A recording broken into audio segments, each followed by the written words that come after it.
So today's conversation is going to be a great one. If you have started the new year filled with enthusiasm about this is the year I'm going to get fit, this is the year I'm going to crush it, and then we're a couple of months in and it's started to sort of fizzle out and fade away. Now, Rob, you are the perfect person to talk to about this because not only is fitness your jam, Trinity Transformations is what you're all about, but this must be a story that you hear over and over again.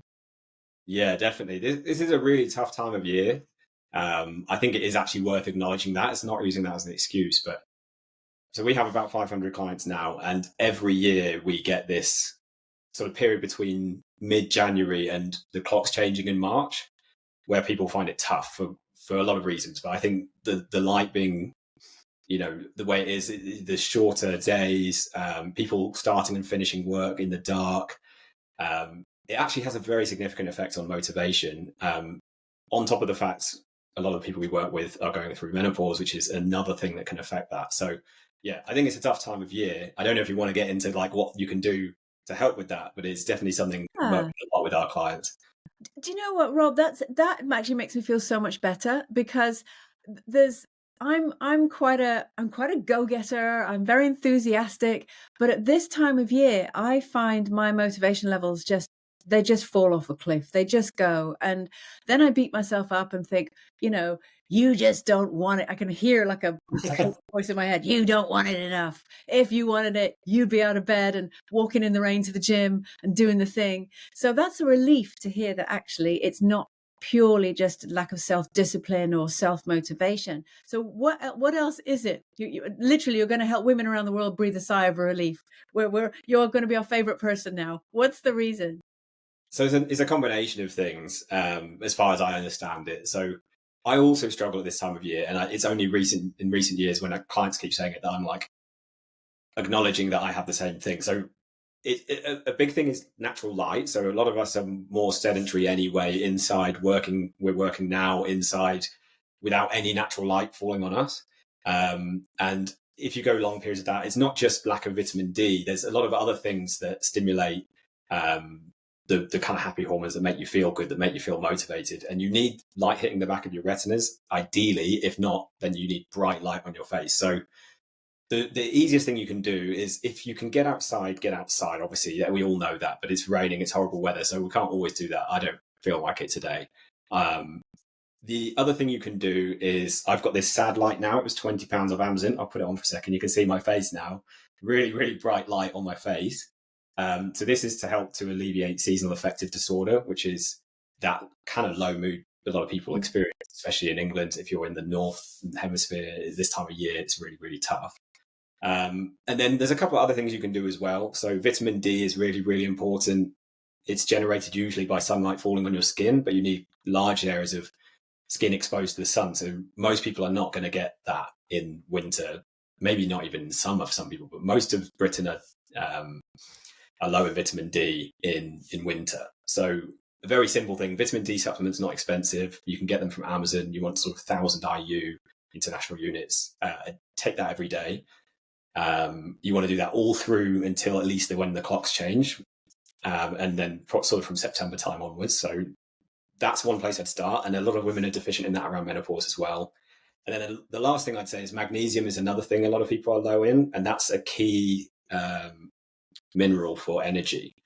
And it's depleted by stress. And a lot of people we work with are in really, really successful in their career, but it's very stressful. They're part of this sandwich generation where they're looking after children. Even if they're kind of grown up, they still need some care, like we were talking about before we started. And then also looking after aging parents as well. And it can be quite sad. It can be quite stressful, caring for them as well. So they've got all of this stress depleting those magnesium levels. And then if you're trying to exercise on top of it, that depletes it further. So it's quite hard to get enough in through diet. I know Dr. Louise Newson, who's a really well-renowned menopause expert, also recommends magnesium supplementation. So again, it's another inexpensive supplement, that vitamin D, and then either getting out, you want natural light falling on your retinas, ideally, even if it's for like 5 to 10 minutes, it makes a big difference. If you can't, then the sad light is the other thing I've found.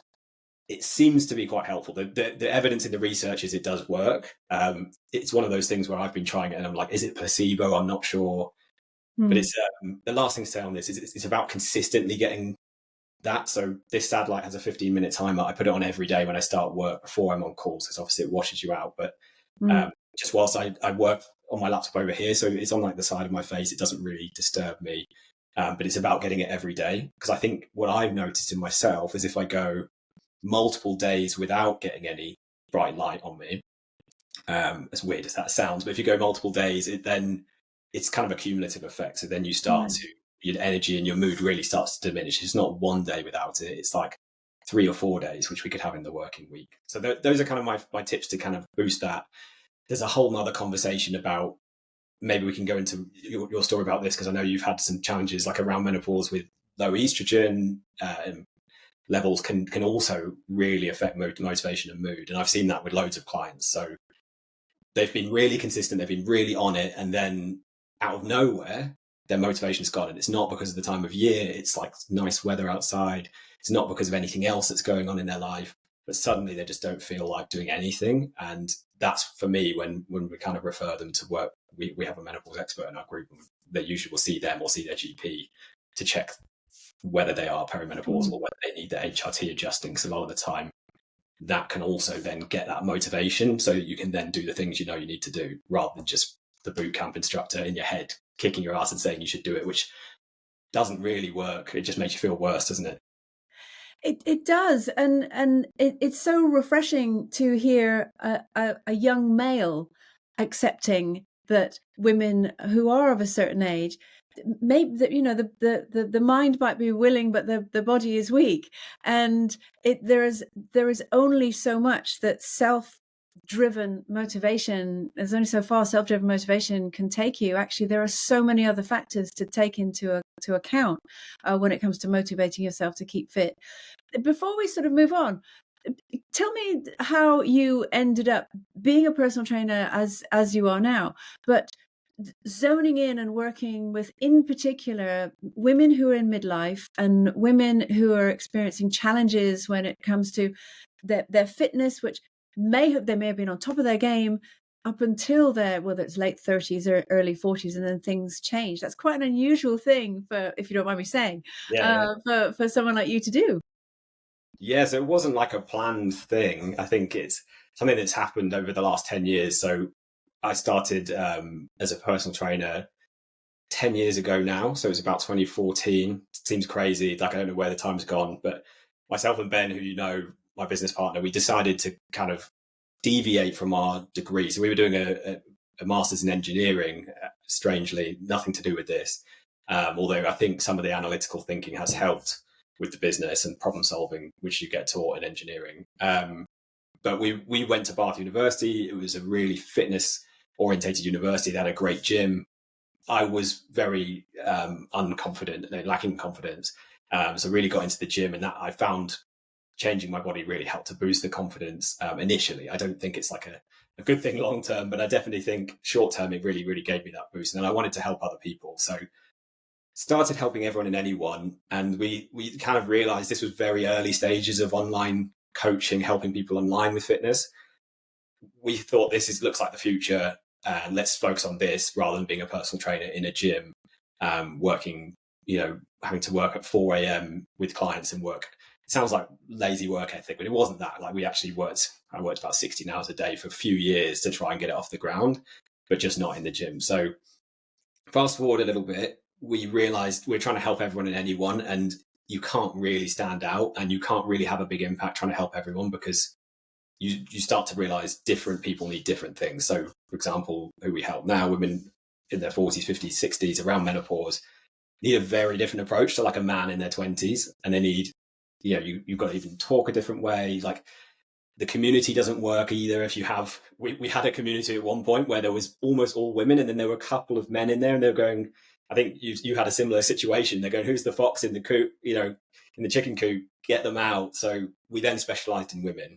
So this was about 7-8 years ago. We helped just women, and we did that for a few years. And then what we noticed again was we were getting really good results for women over 40, and we didn't quite understand why at the time, because we were doing quite a different approach to most people. So we were focusing heavily on strength, resistance-based strength training, managing kind of the quantity so people weren't overdoing it, which is a really common thing, making sure people were eating enough, not starving themselves. And it turns out that worked really well for women around menopause. Now, we've refined that a lot more, but in 2019, then we then decided, okay, let's just focus on this area because these are the people who really need a lot of help. It's pretty easy to get results for male, females in their 20s. You know, life's simple.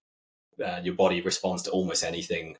It doesn't require too much skill as a trainer, really. You can get people to do really hard stuff and they'll see results and cut their food back. You know, they eat less, move more, sorry. That whole thing. And in calories in versus calories out and all that stuff, that really applies and it's easy to implement with them. So then I really got into studying what makes things different for women around menopause. Why are we getting better results? And then what else can we do? So that was from 2019. And ever since then, we've focused on that. So it was like this organic journey, I guess, over 10 years where we just slowly specialized more and more and more in what we felt we were doing better at than most other people and trainers. And there's still a lot of misinformation out there. And a lot of people get very annoyed with the stuff we talk about still because it's not the really, you know, mainstream, like I said, calories in versus calories out, all the fashionable stuff necessarily. So we're on TikTok now. We get a lot of people getting very annoyed. Even women, you know, who are in that age range, who are trainers, I think, who have always been in shape, you can get away with a lot more. So I think they often get annoyed that we're saying this as a man, but we're kind of doing it from this distance of like, I have no bias here about what I've done because what I've done is not relevant for my clients. What I've done is looked at the research, and we've coached thousands of women now and looked at what's worked and what hasn't worked and then given people what we know works best. It's not based on, I think a lot of the time when I worked with people more like me, I'd go, you should do what I did because I think it's best. And I think actually that's not helpful because a lot of trainers are kind of like genetically gifted people. They've been training their entire life with no breaks. Their job is training people. And then they think everyone else should just do what they do. And I find that, yeah, sometimes it's tough because you're putting stuff out there, you're trying to help, and then they all kind of get really annoyed about it. But I think it's taken a while to kind of get into this niche and specialize in this area. It wasn't calculated. I think loads of people are just coming into this area now. I think you've probably seen as well, because it's a niche and it's new and it's kind of weirdly trendy now. I know you said when you first wrote your book about this kind of thing, it was not. We were only a couple of years after that, and again, it was not anything people were talking about really back then. So it's been a journey, I think, over the last 10 years. I love your story, Rob, and I like the fact that it's been organic, it's taken its time, but also it's data driven. Because it's not just jumping on a bandwagon, as you say. You have trained hundreds and hundreds of women over your decades of experience. And in that time, the results literally speak for themselves. So therefore, it's data. So I understand that there will be some pushback on that, and people will feel the way they feel, but at the end of the day, you have data driven results to fall back on. So and that's it. That's actually all you can ask for, and that will be your engineering background. That's what it comes down to at the end of the day. You've tried and experimented, and now you know what works. So we came to know each other a few years ago, when we were both working in we both joined the same sort of business seminars together. We were both working to build our business. And then unfortunately for me, I ended up getting very ill with COVID and long COVID. But obviously you and Trinity were a big part of just sort of helping me get back on my feet again.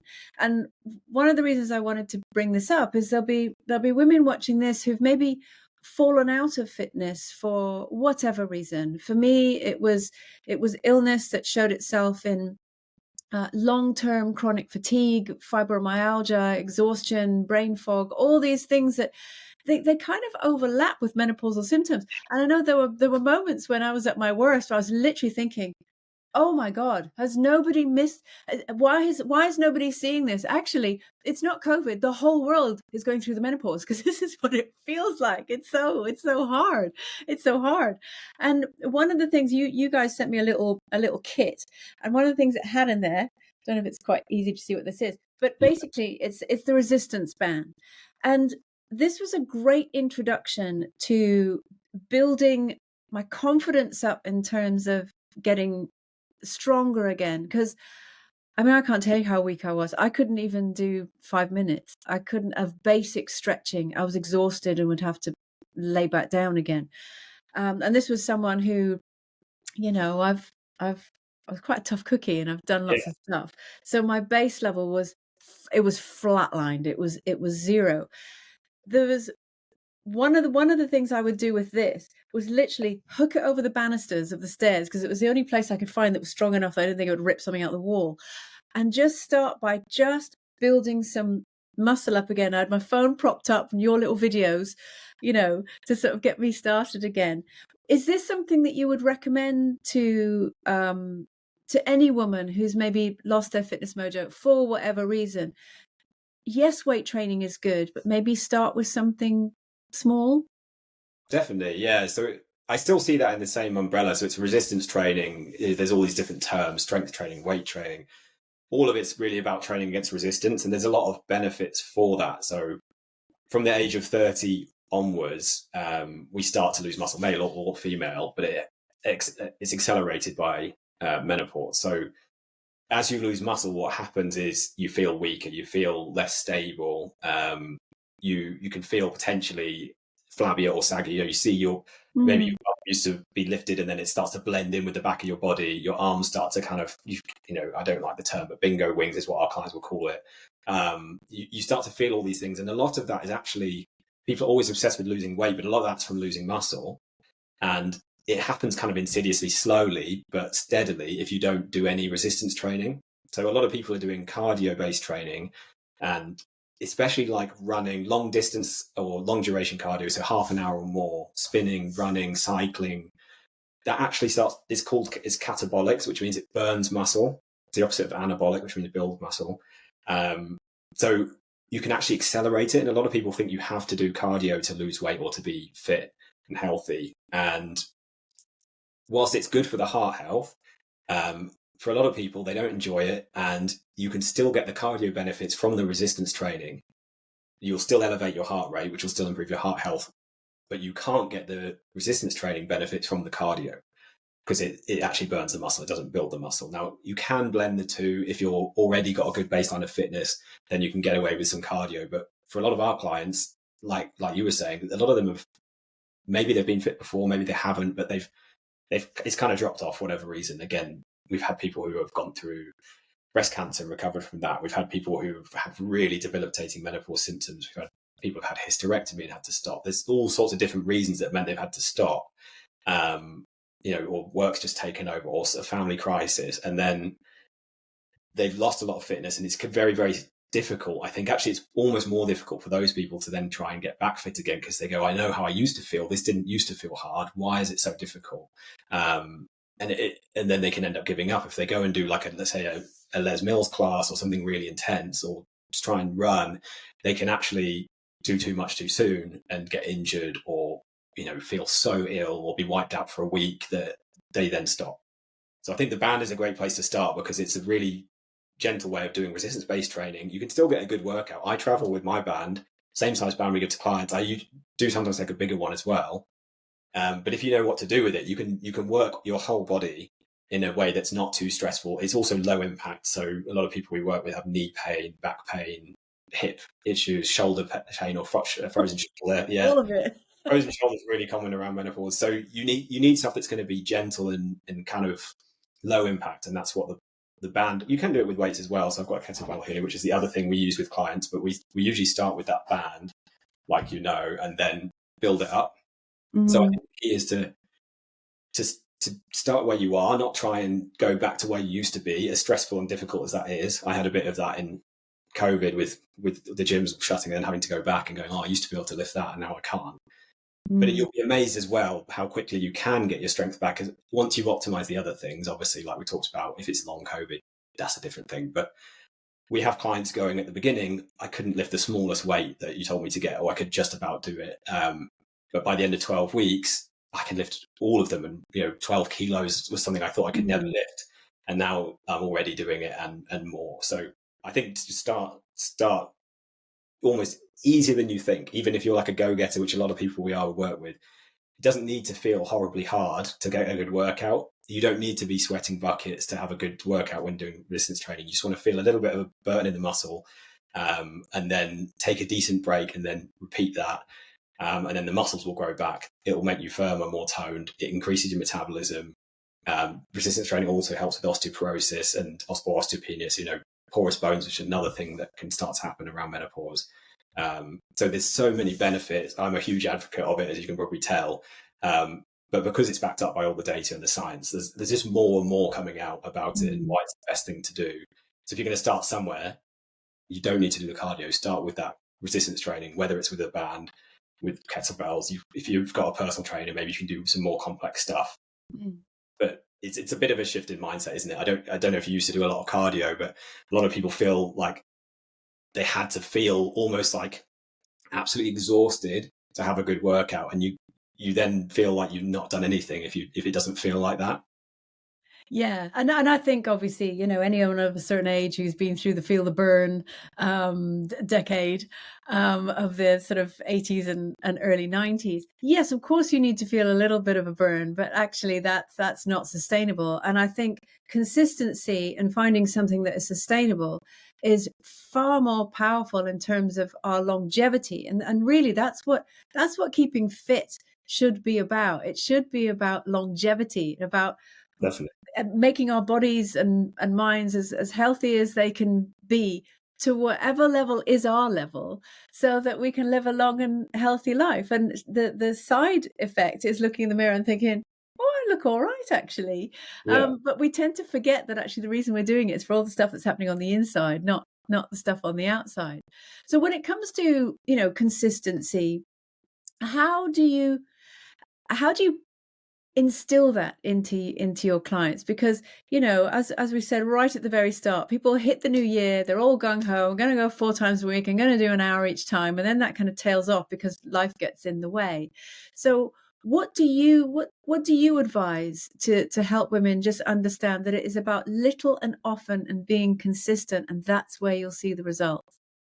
Yeah, it's a great question. So I think starting small and building up rather than starting big, like you're saying, and going, let's go all in. It's the classic New Year thing, isn't it? And I think a lot of people will have had that and then it's tapered off. So like even things like dry January are quite an extreme, big all in thing, and then straight back to drinking in February. So I would start small and build up for sure, like you're saying. And the way we do it in our program is we again, you obviously know how this works, but for the listeners, like we build up little by little. So each week we add in just like one new element. So we start with really short workouts with the bands, half an hour maximum. Sometimes we'll even break them into half, so like 15 minutes, and just 3 times a week. So nothing crazy, no huge commitment. And by working with a coach as well, so we work with everyone one-to-one, then they bring in that accountability element, which I think most of us need. Let's face it, like without some sort of structure to follow and without some sort of accountability, I think we think as an adult we don't need it anymore. We should be able to do it on our own. And the proof's often in the pudding. Like I still have my own coaches for my training, and I know what I should be doing, but I just don't do it without someone there kind of saying, have you done it?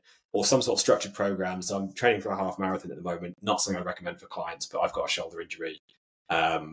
Since last August, it's going on and on and on. So I've got a training plan on the wall. I'm crossing it off every day. So I've got something to follow that I know works, rather than trying to figure it out in my head or cobbling together like a load of disjointed things. So I think starting small, having that accountability so that you have someone there to say, did you do what you said you do? Because life is busy, things get in the way. And they can also pick you up, because I think we can be our own worst critic. And I think especially around menopause, when everything feels hard and all those other life factors have kind of often come in at the same time, like the caring for your parents or still want the children to look after. And it's everything at once for a lot of people. It can feel really difficult. And I think a lot of our clients they err towards perfectionism, I would say. So if it's not perfect, they feel like they failed. So having another voice of reason there to go, no, you're doing great. You did 2 workouts out of the 3. That's still great. You had a really busy week. Let's just pick up from there.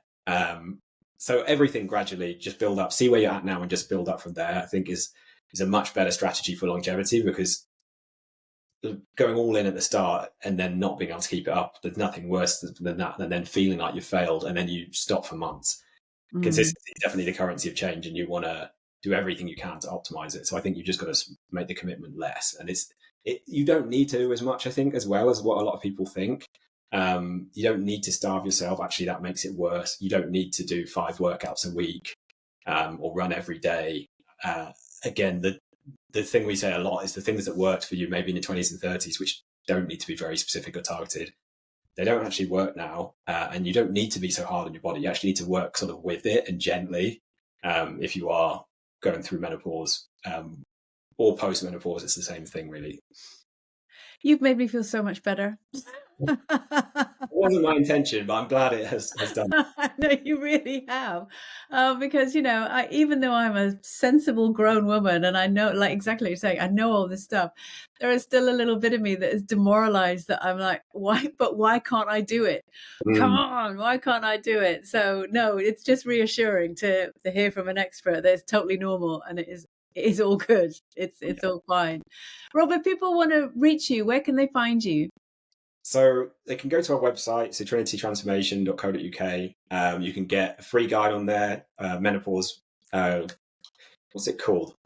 We'll call it menopause weight loss guide. I think it's called menopause weight loss secrets. It's not just about weight loss, but a lot of people come to us because that's what they want initially. And as you said, really what we're trying to do is get people feeling and looking their best and improving their health for the long term. But a lot of them come because they want to see some weight loss too. So you can get that there or through any of our social media profiles. So Instagram, Trinity Transformations, there's an S on the end. Again, it should come up. There's a link in the profile to get a free workout guide. So if you want to do any of the workouts we talked about today, there's a 4-week workout plan, the menopause guide in there as well, our podcast. So all of those are great places to start. So we have loads of free stuff that you can get started with. You can also grab my book. All of that's through either the website or through social media. Brilliant. And I'll put the links up as well, so that people can find you. Thank you for today. That was really great. Thank you, Rob. No, thank you for having me. It's been fun. I hope you've enjoyed today's conversation. Remember to like and subscribe to this channel so you never miss a single one.